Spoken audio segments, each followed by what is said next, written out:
It is a Morty Soul podcast. That's right. It's the Morty Soul podcast. Yes, with yours truly, Erica Lopez. That's kind of backwards. Okay, with who? With moi, Erica. And me, DeMarcus. Man, I don't even know what to talk about. I know we kind of left off last time on the story of Europe, but I'm not sure. I think we might bypass that and just have like a normal conversation. Yeah. Even though we're going to just have to push through it. We were both tired, but we felt as though we needed to get something out to you guys immediately. Yes. We're a little late on recording this. I think it's been about a week and a half since we released the engagement podcast, which turned out really great, and we got some nice feedback on it and lots of love. So I have not heard one word. Oh. I don't know anybody who listened to it. Okay, maybe I'm just talking about the video. Yeah. Yeah, a lot of people showed us love for the video. We got 51,000 views. I did help it out. I think so. Like 56,000 views. But I did help it out with like an ad, and all that did was really put that in put the video in more people's faces, but it doesn't really force people to watch it like that. So yeah, that's true. You have to stop and watch it. Yeah, and the fact that we had so many reactions, so many responses, I see that as a complete success. And it was a good little marketing ploy. I guess I'd be very open and transparent with you guys that we tried to basically link the engagement video to the engagement show. So yes. But it was not a stunt. No, not really. What am I trying to say? It was not a publicity stunt. Yeah, because we ain't famous. Like, we actually really love each other. I'm not Kanye West, and not, you know what I'm saying? She's not Kim Kardashian, so we're a regular old Miss couple in these streets. Regular couple, but regular old Miss couple. You're special, though. For sure. So, how's your week going, baby?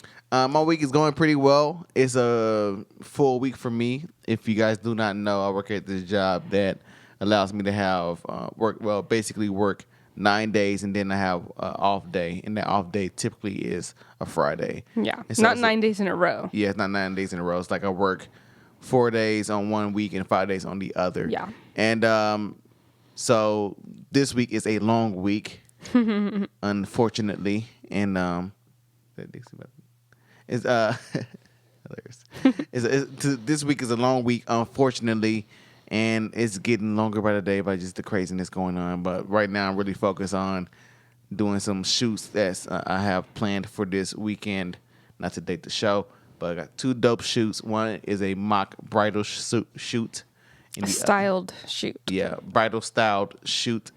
So I can kind of show people what I can do in that realm.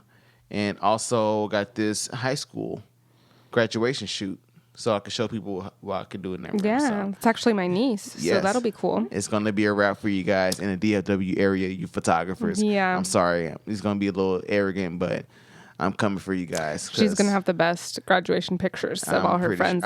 Sorry. I'm certain. Sorry, but I'm not sorry. I'm just going to stand on it because I just love what I do. I love the creativity of photography. It's me, it's my heart, it's my soul. And I'm planning to be the next Gordon Parks. And if you don't know who that is, then you're not a real photographer. Ooh, shots, bang, bang, bang. Better get low, low, duck, duck, duck, goose. I don't know who that is, so. Okay, I don't know. I'm not a real photographer. You don't know? Okay, Gordon Parks is the legendary African-American photographer who documented some of the civil rights struggle. And also, he did, well, one of the things that he done, he also did some good amount of travel photography. Oh. And just looking at his work, there's just so much soul and so much purpose to it, and it just is very inspiring to me. That's awesome. So yeah, definitely check out his work. Cool. Gordon Parks. What about you?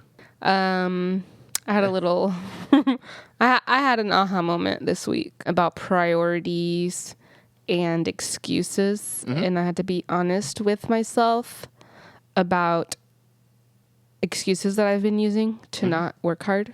Yes. So then I just had to admit that I was being lazy. Because, yeah, I guess I say we're all tired, we're all stressed, because we throw that word around so much, like, oh, I'm so busy, I'm so busy, I'm so busy, I'm so stressed. But I think sometimes it's a cop-out. for like you're not prioritizing things in your life appropriately. I'm speaking about myself. I'm not trying to speak to other people. No, but if this hits you, maybe you should check it. Ooh. No, that to me, that is absolutely true. A lot of times we tend to just stop at, oh, I'm busy, and then that's it. Or I'm tired, and then that's it. Since I said that I'm tired, I have the excuse now to just lay my lazy ass on the couch and watch Netflix all day long. Yes. And not work. And that's the thing, like, that's something that's very on point and timely for me, because I had that moment actually today. Today was a very stressful work day. It was like so much craziness, and I'm like, oh my God, I was just like really complaining, like, man, X, Y, and Z. But I'm like, all right, what are you doing? You have to do a video tonight, because I've been planning on doing a video for my Breeze Life YouTube page, which is more so centered towards doing music reviews or providing music commentary. And I've been meaning to do a video for it, but I just been really making excuses for it. Oh, I'm gonna work on this photos. I'm gonna work on this, that. Basically trying to prioritize things above it. But I really needed to get it out because it was very important to just take that step. So since I put myself out there, it's gonna be, if I put myself out there, then I'll have to follow through with it for myself. Yeah. Out of ego, that type of thing. So yeah, I actually decided, like, no. I made me a quick dinner right quick, and then I decided to do a video, which was like maybe 20-minute long of taping. Hopefully it'll cut down to like 1 minute. It's going to be ridiculous, but I finally did it. Finally got that off of my plate, and now I can take the more proper steps forward so I can move forward with building that page as well. So, yes, it's all about, pushing yourself and breaking through that mental wall, because your mind will just say, there will be that voice that says, oh, you tired, just chill out, just lay out, just eat your ice cream, just eat you some Bluebell ice cream, some cookie and cream, and just just do that, and watch Netflix, watch it and chill. And chill. I think it is like lots of times it is mental, like you said. It took you 20 minutes to film that video. Yes. And like you had 20 minutes. Yes. But sometimes it's that mental block, getting over that mental hump, which actually does make you like mentally tough to push through. I agree. I was gonna say that it's like a mental exercise. Yes. So when I was recording the video, I had the moments like, man, fuck this shit. It's too hard.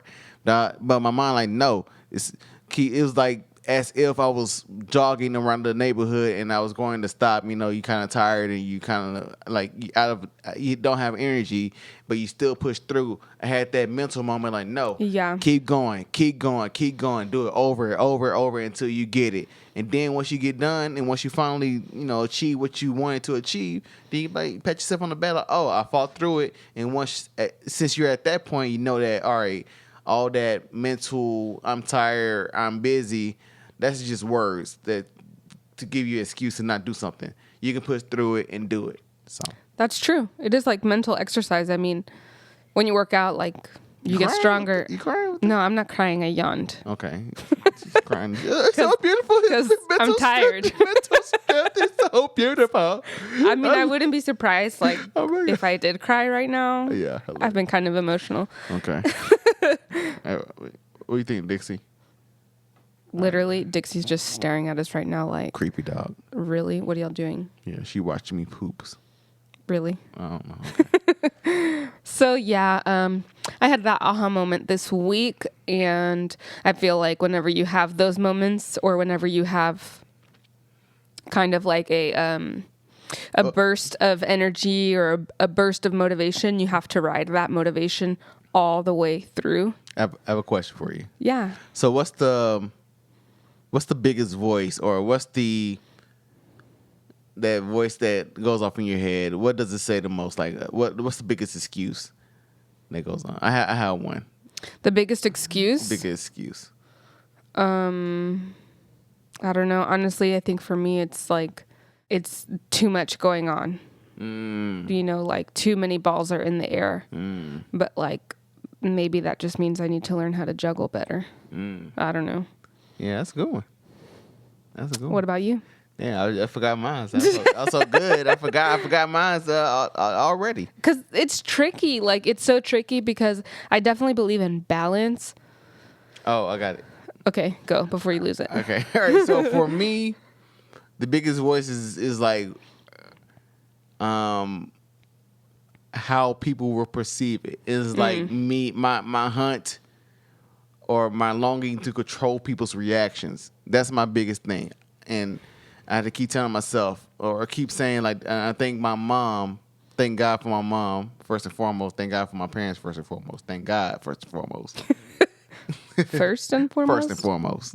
Cool.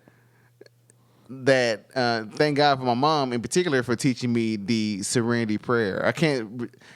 I'm gonna get the first part of it, but the last part you can Google Oh, did that. she? Okay, Yeah, go for it. What's the Serenity Prayer? God grant me the serenity. God grant me the serenity to accept the things I cannot change, the things I can, and the knowledge and wisdom to know which is which. I think that's how it goes. Yeah, I learned it a little different, but it's the same. Yeah. And so I had to basically, when I do my meditation and say that prayer.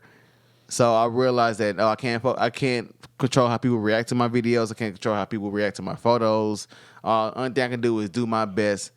And like Don Miguel Ruiz said in his book, the 4 agreements, always do your best. Yeah. So that's the only thing I can do and focus on. And so how people think, how people receive it, it's on them, whatever. I got to make sure that I'm in a good spot. I'm in a good place in general and happy, and doing videos makes me happy, and doing podcasts makes me happy, that type of thing, and photography makes me happy. So continue to do that. Because we only on this bitch, and by bitch I mean Earth. Translation. Yeah, you only on this Earth for a finite amount of time. So you gotta go ahead and get it. Because I see everybody else living their dreams. I might as well get mine off. I'm like, man, F it, get mine off. I love when you say deep things and then throw like street vocab around. Yeah. Like I have to share one of my favorite Which one? lines ever. Like have been looking at houses and neighborhoods and such. Hilarious. Because we're in the process of buying a house. And Yeah. one of my favorite lines ever, DeMarcus Mitchell, he likes, so the house that we're buying has a lot of trees. And he realized he really likes trees. So he said, man, I just realized I grew up with them hoes. Trees. He referred to trees as hoes. Yeah. I grew up with them hoes. I love them. It's like, yeah. It's like, what? The thing is, people try to, they would try to talk down on how black people speak, whatever. But it's like, it's just a language. We just come up with a different language. It doesn't mean that we're not smart, we're not intelligent, because obviously we're, pretty smart people. I'm a pretty smart person. I know some pretty smart people as well who are African American, black, yada, yada. But anyway, to the point that, yeah, you can just come up with your own vernacular and then just, I don't know. It's just trippy. I just, yeah. Do you ever accidentally catch yourself like almost saying something like that at work? Honestly, I think at this point, I'm not really mindful. I used to be like very mindful of how I talk or what I say, but I kind of really just be myself now for first and foremost. So you say hoes at work? Nah. I kind of changed it, but I'll be like, man, this shit, man, fuck this shit. Under your breath? Well, to like certain coworkers, like we kind of have dialogue, and my homie Rick, shout out to Rick, and where I'll just say, yeah. I think he kind of laughed. He gets it. He gets it. That's funny. Yeah. So. So yeah, that's what's going on, I guess. Good. That's good. So in a nutshell. Yeah, for sure. So I guess I forgot. Okay, because we asked the question, or I asked the question, what's the voice? Yes, what's the voice in your head? Okay. And so what made you finally say, all right, enough is enough. I gotta do something. Was it a moment? Was it what reaction? was it? I don't know. I guess.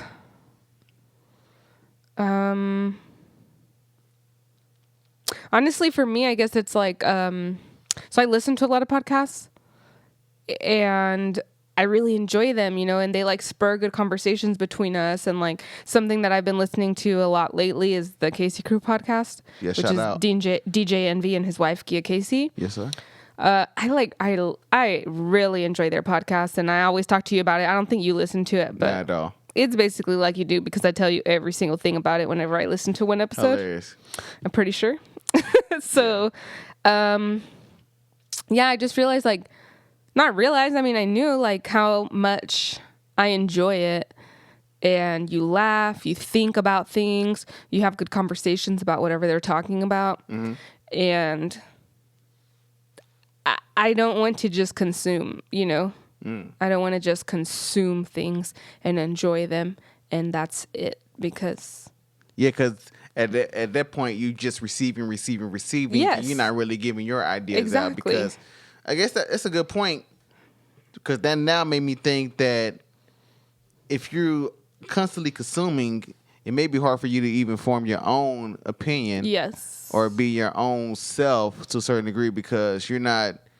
You just at this point you're just receiving, and I guess your only outlet for putting out for most people is probably with Twitter and Facebook. And yeah, I mean, I think it is important, like, for a cycle to be like living and flowing. You know, I think energy is a cycle between. Okay, all right, Dixie. I think energy is a cycle, and like. I think in like a partnership, you know, in a relationship, like energy has to flow both ways. True. For things to be healthy. True. You know, you can't just like take. You can't just give. Like True. Things will shut down very quickly. Yeah. And the same thing in a family, the same thing in a business, the same, you know, anything. You made a very good point. It kind of made me think, like, you know, a lot of people tend to be on that more on the one-sided thing where they want to just take and hoard everything, want to take everything for everybody, but they don't want to give nothing, basically just hoarders of people's energies. And Oh, geez. yeah, which is kind of crazy. That's just mean. Yeah.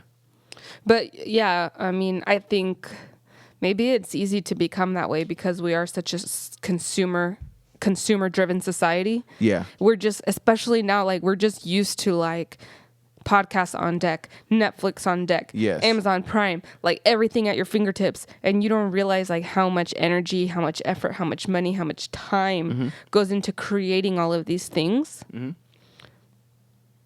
I don't know, maybe I'm overthinking it, but you know, you just like take. And like, I don't know. I just kind of thought like, well, you know, I need to like expend some energy to create because I don't think I'm not naturally a creator.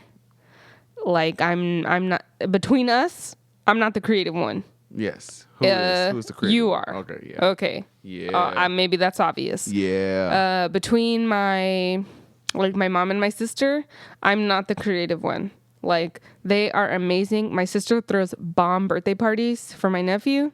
Yeah, like so great. Hit her up. Pay for her services. Yeah, you know what I'm saying? She could have a party service. Yeah. She has one. Go ahead, hit her up. You know what I'm saying? We just make it. Yeah, but like, I already told her like, okay, well, hey, I will hire you to play in my kids' party because I'm not gonna do that. Mm-hmm. But anyways, this is all besides the point. Anyways, yeah, I kind of just had an inclination to like, you know what?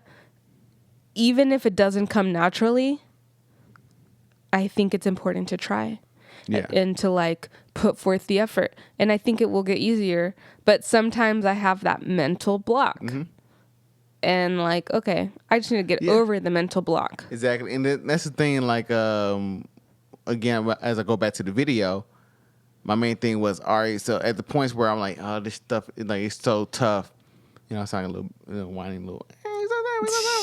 No, but like this is what goes on in your head. It's just that sometimes you don't vocalize it. Exactly. In my head, I'm like, oh, it's so tough. But then I'm thinking also like, oh, but when I'm in the future, when I'm enjoying the spoils of it, because these are seeds, once I'm enjoying the spoil, I'm looking back like, oh shoot, remember when I was. Yeah. And for some, and that's, we kind of both look at the world like that, or look at our life like that. That all right, this is only temporary for now, but in the future when we look back, it's gonna be Mm-hmm. a good worthy sacrifice. Yes. That we put ourselves through. Yes. Because the thing is, and also this is what goes into my head as well, or this is what I think about is like, okay, this skill that I'm learning, which is presenting in front of a camera, will translate into many other different things, or will be usable for many different other things. Like a TED Talk. Yeah, like a TED Talk, right? So this is just practice. I need to practice over and get good at it, and keep Exactly. try to enjoy it. Well, of course, enjoy it and get good at it because it's gonna be worth something at the end of the day. Mm-hmm. Good speakers are needed. Yeah, that's true. Yeah, so. It's all about perspective. You gotta make sure you have the right perspective, or True. try to have the right perspective. Because I know it's easy to kind of go down the deep end and kind of get negative, but For sure. And I think I guess that's another thing too. Like, you have to take responsibility that you have control over your perspective. yes. You know? Okay, good. This made me think of This made me think of this code line that I heard or that I read in this book called Pimp by AyS Slim. Okay. Right, it's crazy. All right, He reads a lot of different kinds of books. Me too. Well, yes. Yeah. Oh, yeah. No, you're talking about me. Yes. I read a lot of different books. I like different perspectives because I think it's really cool. And what's really cool is I just recently finished Charlamagne the God's book, Black Privilege. Be sure to go out there and go get it because it is so dope. Mm-hmm. And he shares the same type of mentality, or his mother gave him that mentality of his mother told him to read things that don't concern him or something like that, or read things that basically he would think he had nothing in common with. Yeah, like if you think it's not for you, read it. Exactly. Mm-hmm. That type of thing. Yeah. And so, and I had the same mentality. I feel the same way. All right. So what I was talking about? I think I was talking about perspective. Pimp. The book. Okay. All right. So in the book, the guy AyS Slim, which is probably like a kind of a true story, but not really. I think it's kind of a true story. I think he embellished some things, but anyway, he got locked up, and they put him in a hole. And he got locked up and he actually broke out, and then he was like on the run for like so many years, and then they called him. And then once they called him and locked him up again, they tried to get him to break so he could tell them how he got out the first time. And he was like, "No, I'm not gonna tell you," And so they put him in the hole, and they wouldn't let him out until they basically wouldn't let him out unless he told how he got out. Oh wow! And he decided not to tell, and so he realized that, all right, I'm gonna be in this hole for a minute. So in order for me to survive and maintain my sanity, I gotta make sure my mind is right. And he said that your mind is like a movie theater. You control what's on the screen. Like, damn, that's a cold ass game. You know what I'm saying? So, yeah, your mind is a movie theater. You can control what's on the screen. Yeah. So. Yeah, you can start feeling like a victim of your own mentality if, you're kind of going down a dark path. Yes. But, yeah, it's true. I mean, I think there are certain situations, like depression or... some type of mental illness where you need like outside help, yes, obviously. For sure. But yeah, when it comes to like daily stress, daily struggles, or even a struggle like that, the power to realize you control your perspective. Yes. Yeah. Mm-hmm. I'll drop a little mom knowledge. Go ahead. That I was thinking about recently. My mom always growing up, always in every situation would remind me, attitude is everything. Attitude is everything, Erica. Don't forget. And of course, as a kid, you're like, oh my gosh. Yeah. You're like, ugh. It's funny because actually today I wrote check out my Instagram page, Debrief Life. You see my photography work. Plug. And so on today's post, I wrote basically about the wisdom that I received from my parents. And it was like a really talking about how the gist of the post, I spoke about how I just don't take hearsay or I don't take things at face value. I always kind of go down to the root and try to get the facts, and then based off of common sense, I form an opinion. I feel like a lot of people in this world live off of hearsay. For sure. And they don't even want to go deeper because they're content. Is that the right word? Content with their current life setting, and they don't want to disrupt the status quo. That's for them. Right. So, all right.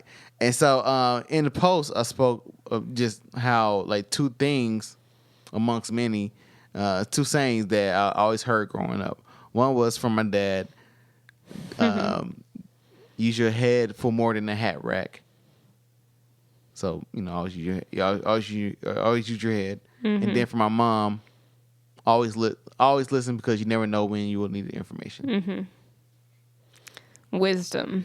Just wisdom. I think that's like really the key of life, or that's what you should be doing. Like, you should, as a parent, you're supposed to be, doing like a big knowledge transfer, so your kids cannot make the same mistakes, so they won't make the same mistakes you made.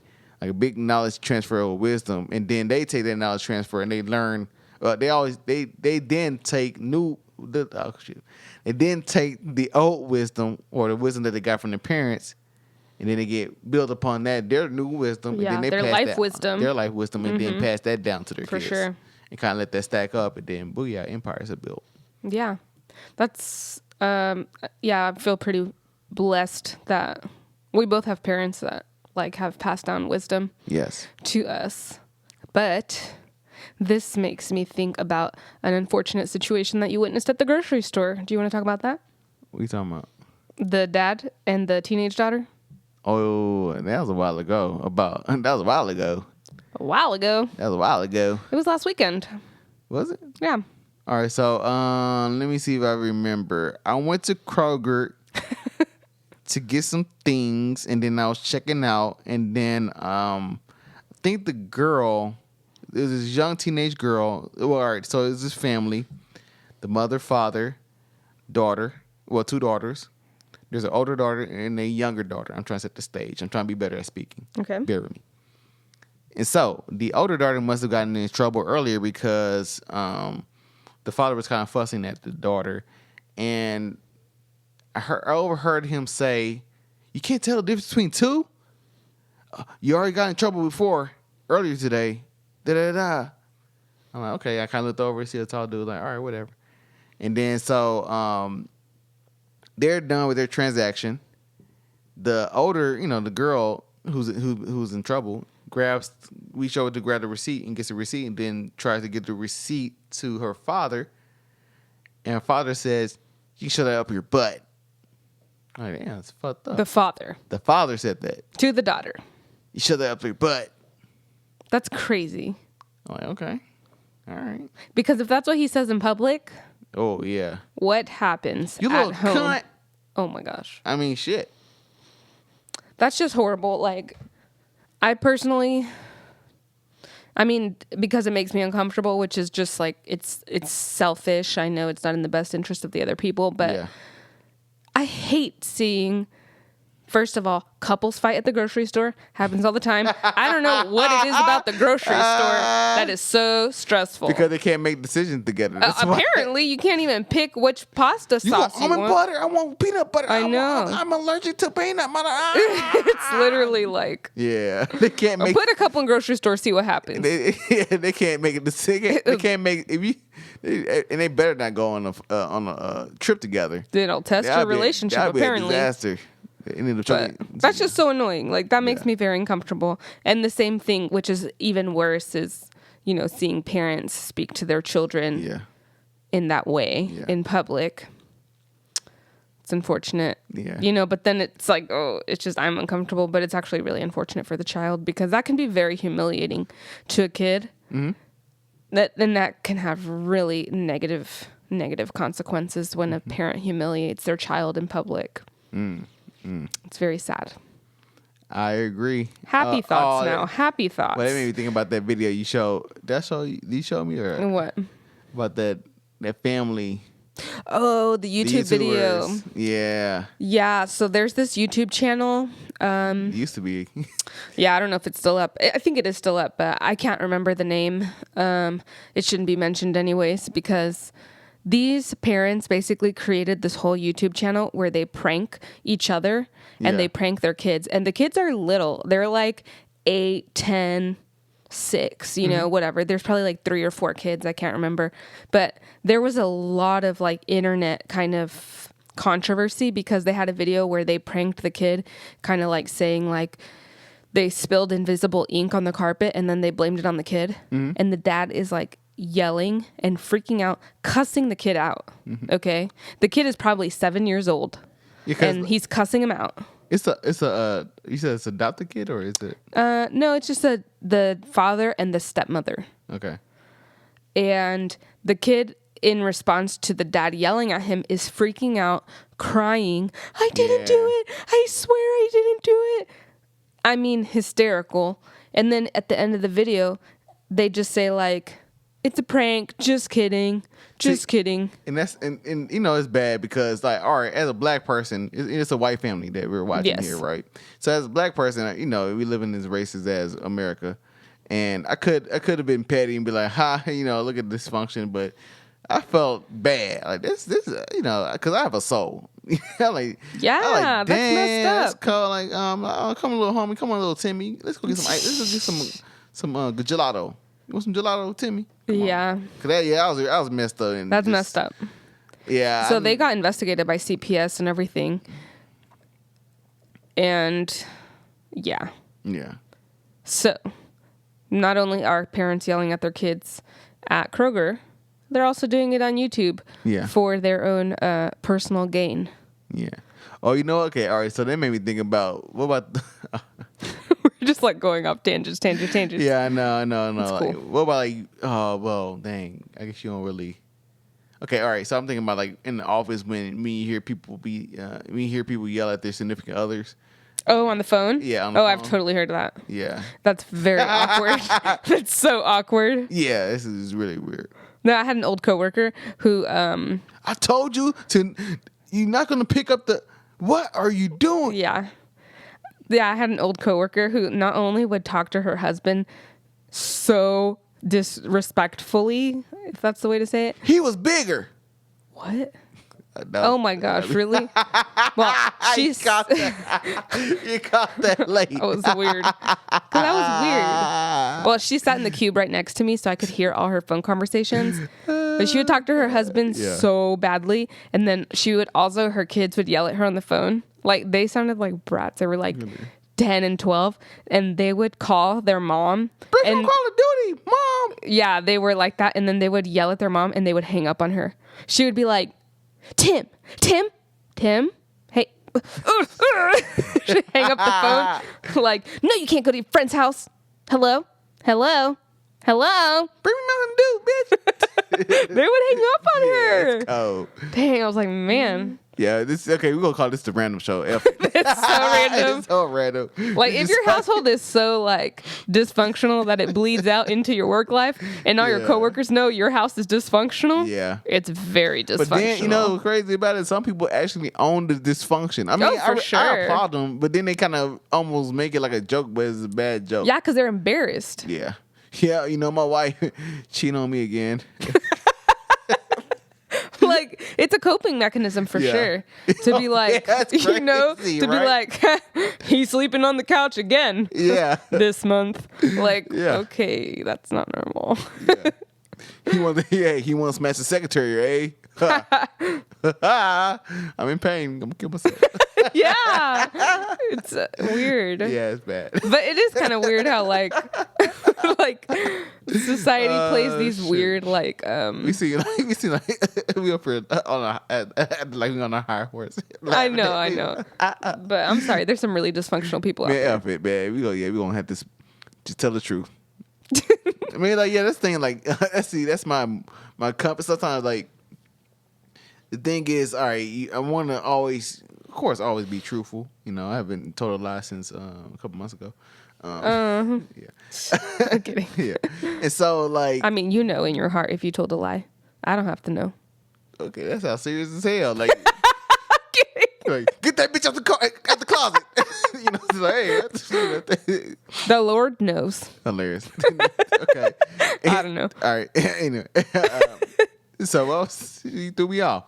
You said you told a lie a few months ago. All right. So before that. So yeah, no, I was talking about how, of course, I love being truthful and everything. But the thing is, like, it's like, how truthful do you want to be? Like, because sometimes you'll tell the truth, and it'll hurt people's feelings. But it's the truth. It's the truth, though. Yeah. So that's the conundrum I find myself into in a lot of things, in a lot of ways. Like, well, you know, there's a very simple question that you can ask yourself. Is the truth helpful? The truth is the truth. You're right. You're never going to get arguments about that. If the truth is the truth, you are right. Yes. However, sometimes it's not really helpful. I think it is. You think it's always helpful? I don't know. What would be a non-helpful truth situation? I'm not the daddy. Is that the one? Yeah, like if you're 30, if your kid is 32, like just don't tell them, okay? Like, oh well. Who am I, Father? Who am I? You are not I, Father. Okay, what?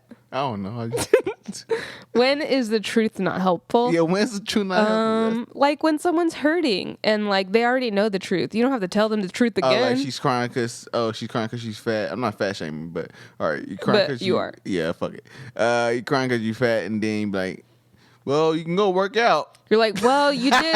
That's the truth. You did eat a bagel this weekend when we had brunch. You did have pizza like with double cheese on them. Yeah, but that's not helpful. You had $2 hot dogs afterwards, though.